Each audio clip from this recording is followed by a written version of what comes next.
Welcome to the Abundance Hack Show, where we are inspiring you to tap into your power to manifest the happiness, success, and fulfillment that you desire. I am your host, Niajae, the Upper Limit Coach. I am here to dismantle your limiting beliefs and remove the blocks so you can confidently live your life's purpose, because life is meant to be abundant. What's up, guys? It's Niajae. Thank you for listening or watching the Abundance Hack podcast. I am joined by the amazing Parita Patel. I'm super excited for you guys to hear her story. But before we get into who you are and what you do, what does abundance mean to you? So I have been thinking about the term a lot ever since you first told me about your podcast. And I was wondering, I'm like, which word can I even go with? Because I feel like I have so many. And I'm hoping it's okay for me to pick two. Yeah. So I am going with what abundance means to me in my life especially is love and opportunity. So one thing that's like Parita's thing is that I have a lot of feelings. So I'm always like just like oozing love and like wanting to help people as much as I can. And my answer to everything in life is if I can just give them more love, whatever problems they have, it can be fixed. Whatever concerns, just love. That is the ultimate thing for me. I love it. Thank you. And with that opportunity, like what I want to do with my life, what I want my life to have meaning for, like I have an opportunity to figure that out. And that's something that people tend to forget. They let the rest of the world get in the way, and like when things are good, when things are bad, there's always some sort of something going on. But at the end of the day, we have opportunity to do whatever we want. Yeah. So those two things are abundance for me. I love it. Okay, so you are the COO of For You Fitness. Correct. So we interviewed Daniel, and I want you to tell the story of like how you two met and like how that came about. Absolutely. It's so interesting because my life, I've always felt like I've wanted something more, and I didn't know what that was supposed to be. And when I was going through like school and career searching and like figuring out, okay, what am I going to do with my life? I didn't want to be just that 8 to 5 girl. Like, okay, I have a good job. I'm doing something cool for a cool company. Great. Is this it? Is this what everything is supposed to be about? Like that was always a question on my mind. And it never felt like it was.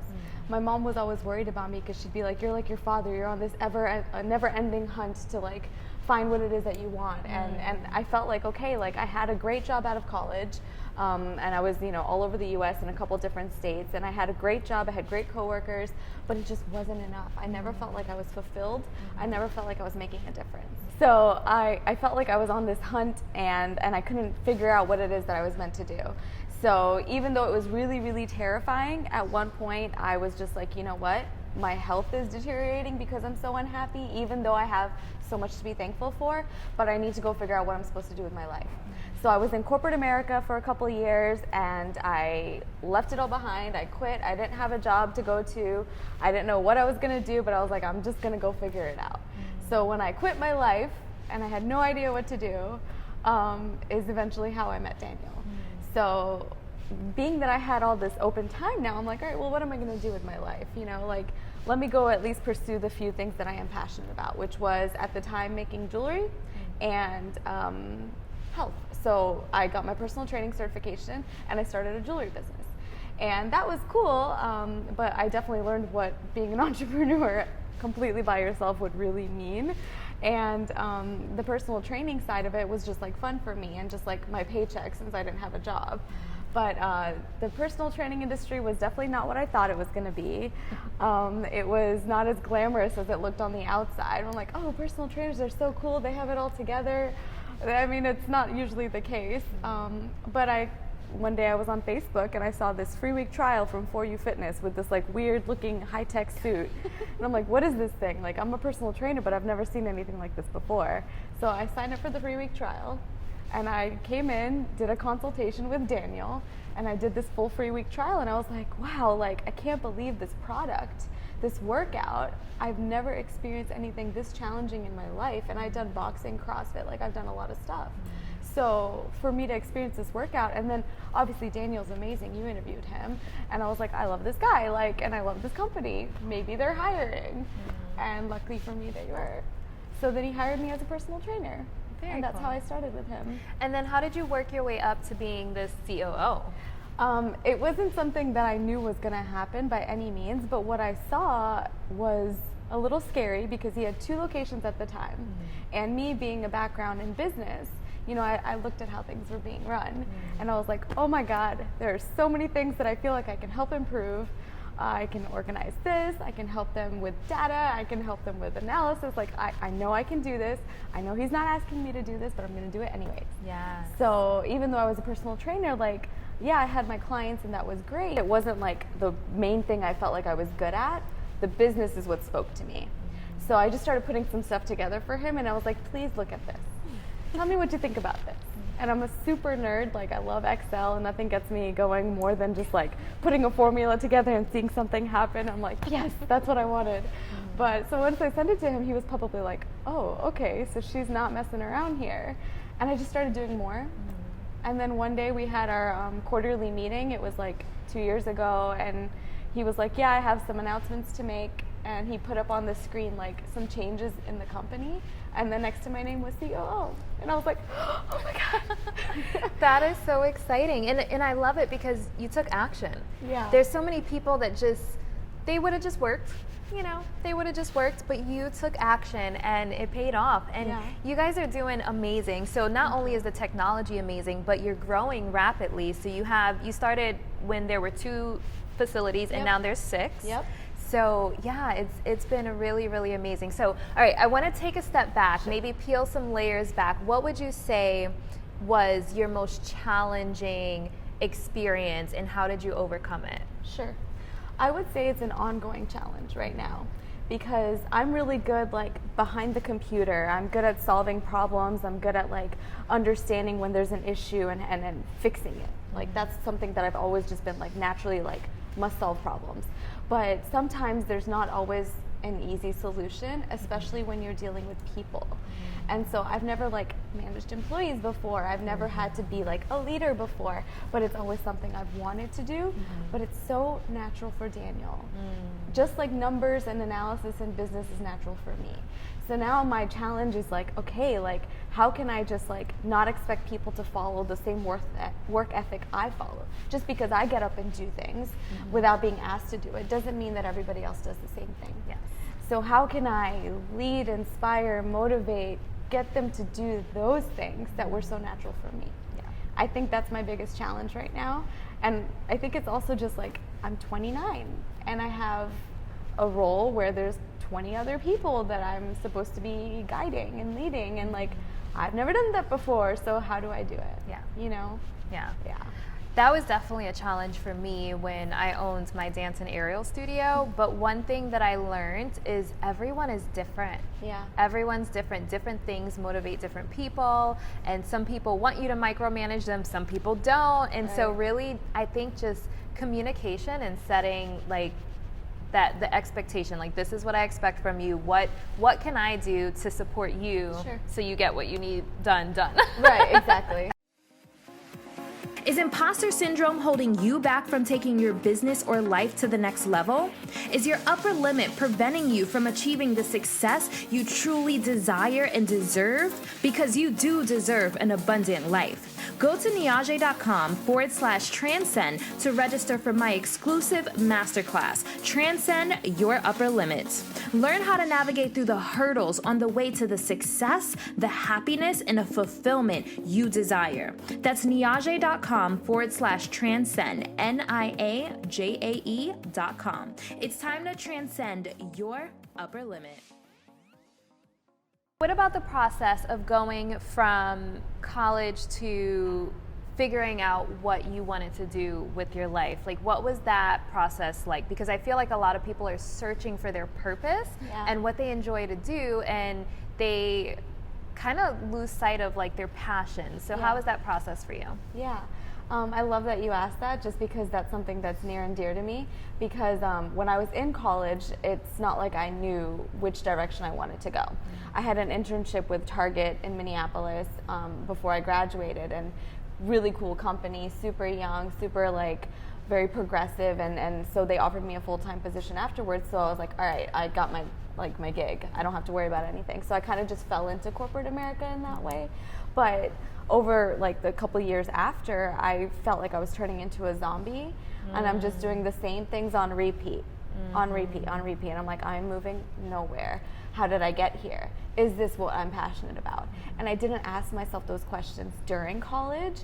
I didn't stop to reflect, hey, Parita, what are you really good at? Like, what is it that is so natural to you? And how can you turn that into a career so that you don't feel like you're working, but you're doing something you love every day, right? That's the dream. Yeah. So I hope that one day in my future I'm able to actually go to universities and speak to students. That's like a big dream of mine, because I want to help them understand that, hey, you don't have to be in this like bubble that society is telling you you're supposed to be in, right? Growing up, that's what I thought too. Like, oh, this is what I'm supposed to do. I have to go to school, get a job, get married, have babies, all, you know what I mean? Like that's the plan. Yeah. It doesn't have to be that way. So what I would highly recommend, this is like my one piece of advice for anybody who's trying to figure it out right now. Do what I did. Take a piece of paper, close yourself off in a room where nobody's going to bother you. Take a piece of paper and put 3 columns in, okay? At the top of the first column, I want you to put, what am I awesome at?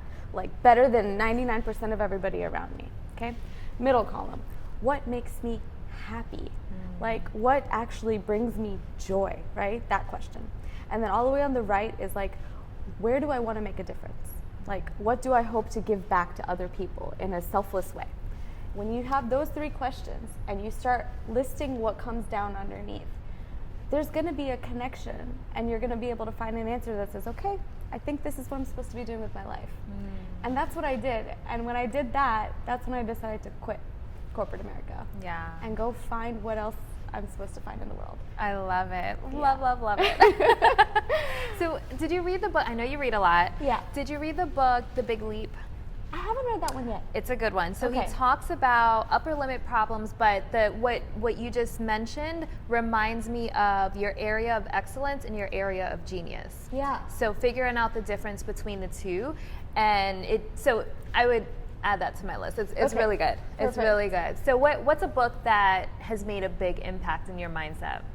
So I know that habits is like the most important thing, especially when you're trying to do so much with your life.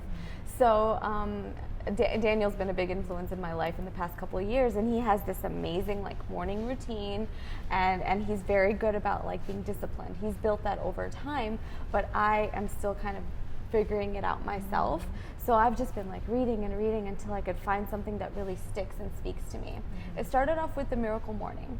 And that book obviously got me started at like, all right, I'm going to wake up at 6 a.m. and these are the things I'm going to do. But it didn't feel like that was enough. So at this point, I'm actually reading a book called The 5 a.m. Club by Robin Sharma, I believe. Sorry if I messed that up, Robin. But that book right now is talking about how to get even more out of your morning. And I'm a super morning person. So now I'm waking up at 5. I'm still reading the book because when I read something, I like take notes, and then I have to post something about it, and then I have to go back and make sure I understood it, so it's taking me forever to read it. But right now, that book is really impacting my life because it's all about how you can get more out of your life by giving more to other people by starting off your day right. And my fiance is the opposite of me in every possible way. He is sleeping for 3 hours while I'm still awake working. Wow. Like he doesn't get up till 7:55, and he has to be at work at like 8:30. But I am up at 5, so I'm like, okay, how can I help him get up a little earlier? Even just that. Yeah. But that right now is making a big impact. Yeah, and so you're newly engaged. I have a question, and I'm glad you actually brought that up. Do you believe that you can have it all? So, yes, I do, but I think I'm in the process of figuring that out. Like, I want it all, and I know that there's so much out there that's like, that's not a thing. You're gonna have to sacrifice something. But I think as long as there's always open communication between you and your significant other and the world, of like, this is what I'm doing, this is what I want, just keep that in mind, you can make it happen. But it's all about making sure you understand your purpose and you constantly remember those goals and are constantly working towards it. It's so easy to fall into the like, ooh, it's time to binge on Game of Thrones, and ooh, you know what I mean? Like, oh, it's the weekend, let me sit back and relax. And it's like, well, if I want it all, I'm not going to get it just by sitting back and relaxing. So I think that's one of my big things in life is like I have the ability right now to work. Yeah. I have the ability, like I'm healthy and I am all in, so go for it. Yeah. Yeah. Well, I mean, I think that maybe having it all is subjective, but I mean, I see like you're COO of this company and you just got newly engaged because a lot of women think that they have to choose between being in an amazing relationship and having a successful career, but you have both. Yeah. You know, so it's really an amazing thing. Thank you. Yeah. It's definitely not something that, you know, just happened. Well, in a way, I don't know if it just happened or not, but after I quit everything, leave everything that I knew behind, when I was in the most fragile, vulnerable, scariest place of my life, everything was down. And within a couple of weeks, I met Daryl, and you know we swiped, but whatever, it worked. And then within a couple of weeks after that, I met Daniel. You know what I mean? And so like somehow, even though all the bad might have happened, I have to pinch myself every day now because I have everything I've ever wanted in my life. I'm like, all right, don't lose it. You can have that. Yeah, but you took that leap because so many people would have stayed in that corporate job. They would have stayed in that monotony and just kept going because they felt like, well, this is it. Yep. But you took that leap. So that's when the universe was like, all right, she's ready. She's ready. We're going to give her all these amazing things. Yeah. So, oh, thank you for saying that. And you're such a sweet person. So like, I love your energy. So I love seeing people thrive. Yeah. Because there's a difference in just existing and then living. But I feel like you guys are thriving, and I love it. Oh, I love it. Okay, so 3 tips for living an abundant life. Okay.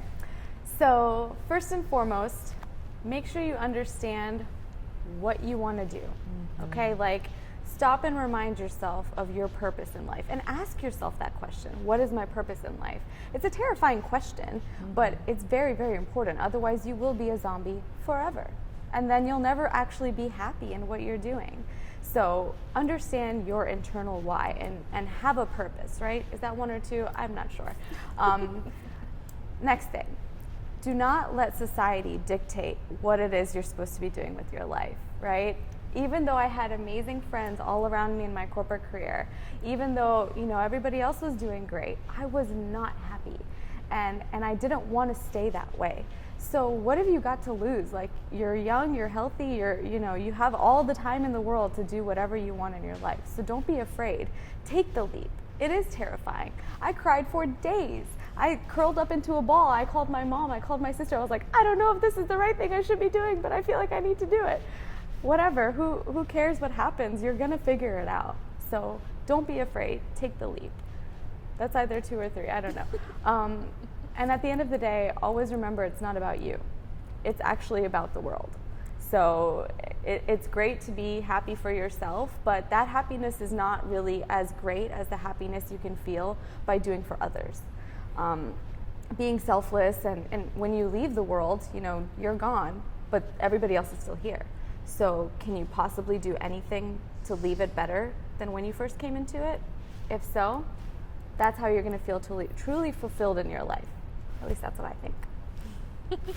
I love it. I love it. Sometimes your purpose is bigger than you. Yes. Yes. Yes. That's something I've struggled with lately. Like my purpose is bigger than me, but I had a tiny moment of selfishness. Like, well, I want my life to be about me. And that's okay too. But at least I'm aware. But I was like, all right, I got this. Like, I'm gonna live my purpose. But when I committed to living my purpose and allowing it to be bigger than me, that's when everything in my life changed. Right? Yeah. I'm so with you. Yeah. Vibes. So before I get to where people can find you, what's next for you? Like, what is another goal? I know you said you want to do some speaking. Yeah. So that's exciting. Thank you. So what else is in store? So I feel like I have a lot to say. Also, like 1,000 words coming out of my mouth a minute. I hope to write a book. Yay! I haven't figured out what I want to write about just yet, but I want to talk to women because women are more powerful than, sorry guys, love you. You have your purpose in the world, but damn, we are awesome. The things that women can do. My inspiration in the world is just other women, including my mom and my grandmother. There's so much that we can do, and there's so many reasons why we're not doing it, you know, and I just want to be able to talk to them like, ladies, step it up because you can. You can do so much. So I do want to write a book, figuring that out. And then obviously as For You Fitness expands, like, since I've been with the company, we've had 4 additional locations, and I know we're just scratching the surface. So I'm hoping that through For You Fitness, I can build myself up and be someone who can actually help other people in more ways than one. Yeah. So. Well, I think you are an amazing inspiration, and I look forward to the book. I look forward to seeing you on a stage because I think you do have a lot to say that is going to inspire a ton of women. Oh my God, thank you. Love you. So where can people find you online? So Instagram is probably the easiest way to find me. It's just my first name, Parita, Parita _P_Patel, Patel. So that's probably the best way. Otherwise, you could catch me at For You Fitness, any of the 6 locations, and yeah. Yeah, so I will have that in the show notes. So definitely go follow her. She's always posting book recommendations and super awesome stuff. So complete inspiration. Thank you. Thank you so much for coming on. Thank you for having me. And until next time, guys, love and light. Thank you for tuning in to the Abundance Hack Show. I would love to hear from you. Leave your comments and questions, and don't forget to subscribe so you don't miss any of our yummy episodes. Every time you leave a 5-star rating or review, I do my happy dance.